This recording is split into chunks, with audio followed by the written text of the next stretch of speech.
O'zbekistonning eng janubiy viloyati Surxondaryo. Xo'sh, sayyohlar bu yerda nimalarni ko'rishi mumkin? Quyoshli zamin turistlarga nimalarni taklif qiladi?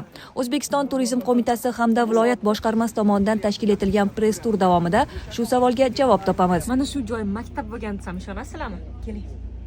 Bu 1000 yoshga yaqin yillik chinor ekan va aytishlaricha bu joyda oldin maktab ham bo'lgan ekan. Hatto qaranglar, darsliklari ham turibdi. Ichkarida bo'lgan o'qigan bo'lsalaring, bir vaqtida nima bo'lgan, maktab bo'lgan, bo'lgan.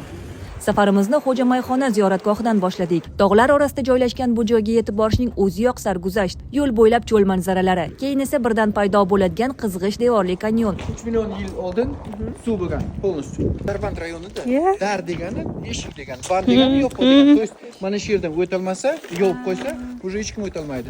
Asosiy manzilimiz Boysunda lazzatli Surxon festivalini o'tkazgach, Termiz tomon yo'lga chiqdik. Al-Hakim at-Termiziy maqbarasi ziyorat qilindi. Keyingi manzil Fayoztepa va Kampirtepa yodgorliklari bo'ldi. Arxeologlar bu joyni O'zbekistonning qadimiy Budda markazi deb atashlari bejiz emas ekan. Ko'z oldimizda qum ostidan topilgan qadimiy shahar butun tarixni namoyon qildi.